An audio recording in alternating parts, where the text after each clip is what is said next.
جو ہم سب کی ماں ہیں اور حضرت عمر رضی اللہ عنہ کی بیٹی ہیں اور آپ محمد مصطفیٰ صلی اللہ علیہ وسلم کی زوجہ محترمہ ہیں، کہنے لگیں کہ میں نے جو ہے بوریے کو دوہرے کے بجائے چوہرا کر دیا کہ تھوڑا سا گدگدا ہو جائے۔ آپ صلی اللہ علیہ وسلم جب اس پہ لیٹے تو اگلے دن فرمایا کہ تم نے میرے نیچے کیا بچھا دیا تھا؟ کہا یا نبی اللہ کچھ نہیں، بس یہ ہے کہ میں نے اسی بوریے کو دوہرے کے بجائے چوہرا کر دیا۔ کہا اتنا گدگدا بستر بچھا دیا کہ رات میں تہجد میں اٹھنے میں دقت ہوئی۔ اب اندازہ لگائیں ہم لوگ تو کتنے موٹے نرم گداز بستروں پہ لیٹتے ہیں، اور یہ ہمارے نبی کا طریقہ ہے کہ کتنی سادہ زندگی گزاری۔ اما جان عائشہ رضی اللہ تعالیٰ فرماتی ہیں کہ دو مہینے میں 3 چاند گزر جاتے، اور ہمارے یہاں اتنا بھی کھانے کو نہ ہوتا کہ جو ہے پیٹ بھر کے کھا لیا جاتا ہے۔ 2-4 دن کے بعد کھانا ملا وہ بھی تھوڑا بہت، کھانا ملا وہ بھی تھوڑا بہت۔ جو کی روٹی چلتی تھی وہ بھی بنا چھنے ہوئے آٹے کی۔ ہم لوگ تو میدے کے بہترین سے جو ہے کلچے نہاری اڑاتے ہیں اور پھر بھی کہتے ہیں کچھ جی نہیں، مزہ نہیں آیا، چلو آج جو ہے فلاں کے یہاں چلتے ہیں، آج فلاں ریسٹورینٹ میں چلتے ہیں۔ یعنی اچھے سے اچھا کھاتے ہیں پھر بھی جو ہے بہترین ریسٹورینٹ میں جانے کی تمنا کرتے ہیں۔ اور یہ ہم سب کے آقا نامدار محمد مصطفیٰ صلی اللہ علیہ وسلم اور آپ کی بیوی محترمہ جو تھیں، زوجہ محترمہ تھیں، ان کی زندگی کا حال ہے کہ کیسی سادہ زندگی۔ تو دنیا میں اگر ہم سادہ زندگی گزاریں گے تو آخرت میں اللہ تعالیٰ عیش و عشرت والی زندگی دیں گے، اور دنیا میں اگر عیش و عشرت والی زندگی گزاریں گے بھائی تو کیا ہوگا بھائی؟ حضرت عمر رضی اللہ تعالیٰ عنہ کو ایک مرتبہ خواب میں دیکھا، حضرت آپ محمد مصطفیٰ صلی اللہ علیہ وسلم نے فرمایا کہ میدان حشر قائم ہوا، میں نے دیکھا کہ سارے صحابی دھیرے دھیرے کر کے آ گئے، لیکن عمر کو آنے میں دیر ہو گئی۔ تھوڑی دیر کے بعد عمر جو ہے اپنے پائجامے کو ایسے کرتے اوپر کرتے ہوئے، جیسے بہت پریشان حال کوئی شخص نہیں ہوتا، تھکا ماندہ، وہ ایسے پائجامے کو اونچا کرتے ہوئے آئے تو آپ صلی اللہ علیہ وسلم نے پوچھا بھائی کیا ہوا، تم اتنا پریشان کیوں ہو؟ کہنے لگے یا نبی اللہ جو میرا حساب کتاب ہونے لگا تھا، کیونکہ وہ خلیفہ تھے، لیکن کیسے خلیفہ تھے کہ ایک جگہ عراق میں باڑھ آ گئی تو پورا ایک وفد بھیجا، ایک ٹیم بنا کے بھیجی، جاؤ ذرا دیکھو جا کے وہاں پہ کسی کا کوئی جانی مالی نقصان تو نہیں ہوا۔ تو ساتھی آئے، انہوں نے دیکھا بھالا، اس کے بعد جا کے اس ٹیم نے بتایا کہ نہیں زیادہ کوئی جانی مالی کوئی نقصان نہیں ہوا ہے، بس ایک کتا مر گیا ہے، اس باڑھ کی زد میں آ کے کتا مر گیا۔ تو بیٹھے بیٹھے رو رہے ہیں کہ یا رب العالمین تو مجھے معاف کر دے، کہیں کل تو مجھ سے سوال نہ کر لے کہ تیری خلافت میں نے تجھے حکومت دی تھی، تیری حکومت میں ایک کتا سیلاب کی زد میں آ کے کیسے مر گیا، کہیں اللہ تعالیٰ سوال نہ کر۔ تو یہ تھی ہمارے صحابہ کرام کی زندگی اور ہمارے نبی کی زندگی اور ان کے گھر والوں کی زندگی، اور آج ذرا ہم اپنی زندگی پہ غور کر کے دیکھیں۔ تو دوستو بہت ہی فکر کی بات ہے کہ ہم لوگ دنیا کے عیش و عشرت میں پڑے ہوئے ہیں اور آخرت کو بھولے ہوئے ہیں جو ہمارے انتظار میں ہے۔ اللہ تعالیٰ ہمارے انتظار میں جنت کو سجائے ہوئے ہیں، اور اللہ رب العالمین نے اس جنت کو بنایا ہی صرف ایمان والوں کے لیے۔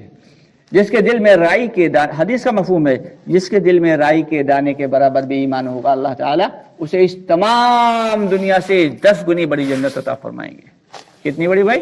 ساری دنیا سے 10، اور جس کے دل میں رائی سے تھوڑا سا زیادہ ہوگا تو اسے مزید بڑی، اور جس کے دل کے اندر مزید زیادہ ہوگا۔ تو ابھی تو ہمارے دل میں کہ رائی کے دانے کے برابر ایمان ہے یا نہیں ہے، یہی جانچنے کی ضرورت ہے۔ اللہ کے راستے میں نکالا، اور نکلا اسی لیے جاتا ہے کہ قرآن پاک میں اللہ تعالیٰ صاف صاف فرماتے ہیں کہ اگر تم کو تمہارے گھر والے، تمہارے ماں باپ، تمہارے بیوی بچے، تمہارا کاروبار، اور جسے تم نے بڑی مشکل سے اسٹیبلش کیا ہے، اور وہ تمہارے گھر جن کے اندر تم نے عیش و عشرت کے بہت سارے سامان رکھ چھوڑے ہیں، تمہارے کنبے والے، تمہارے رشتہ دار اللہ کے راستے میں نکلنے سے مانع بن رہے ہیں، روک بن رہے ہیں، تو انتظار کرو اللہ کے امر کا، یعنی انتظار کرو اللہ کی پکڑ کا، اللہ کے عذاب کا انتظار کرو۔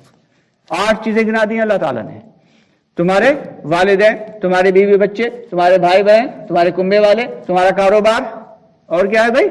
تمہارا وہ گھر جنہیں تم نے بڑے آراستہ کر رکھا ہے کہ گرمیوں میں اے سی چلتا ہے اور جاڑوں میں ہیٹر چلتے ہیں، اور گرم پانی گیزر وغیرہ کا سب ٹوٹل سب انتظام کر رکھا ہے، مستی میں رہتے ہیں. اب اللہ کے راستے میں جائیں گے تو جد و جہد کرنی پڑے گی نا بھائی.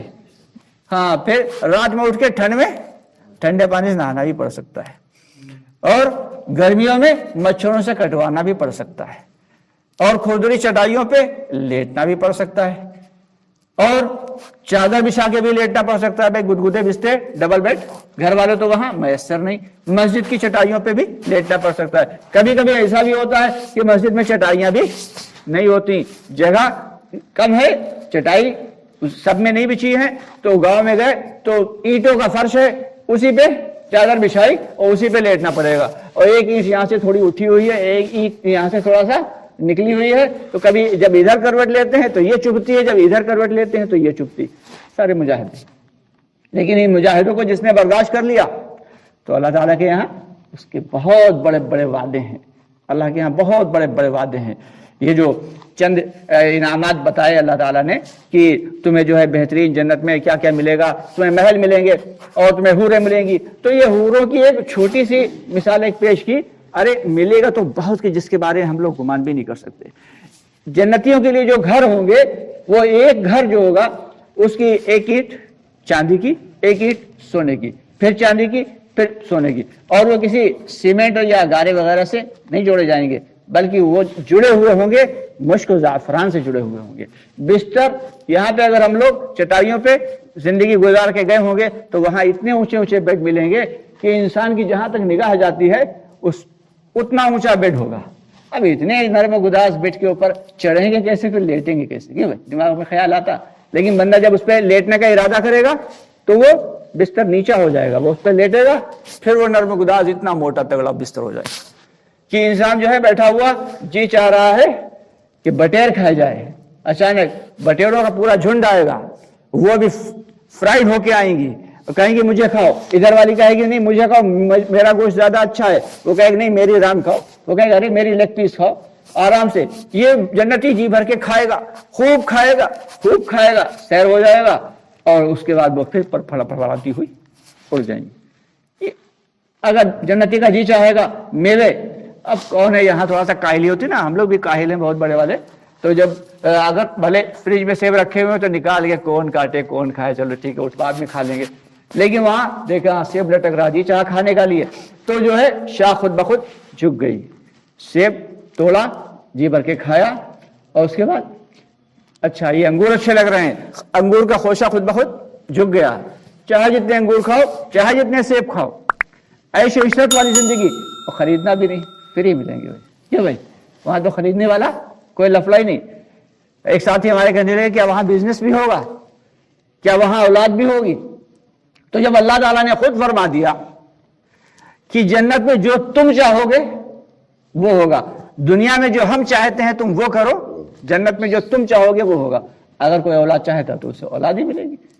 تو جو چاہیں گے، مطلب اللہ تعالیٰ جنت میں ہر خواہش پورا کرنے کے لیے پابند ہیں. اللہ نے وعدے کر لیے ہیں. پابند تو نعوذ باللہ نہیں کہا جا سکتا، لیکن اللہ نے وعدے، اور اللہ تعالیٰ سے زیادہ وعدوں کو پورا کرنے والا کوئی ہو ہی نہیں سکتا.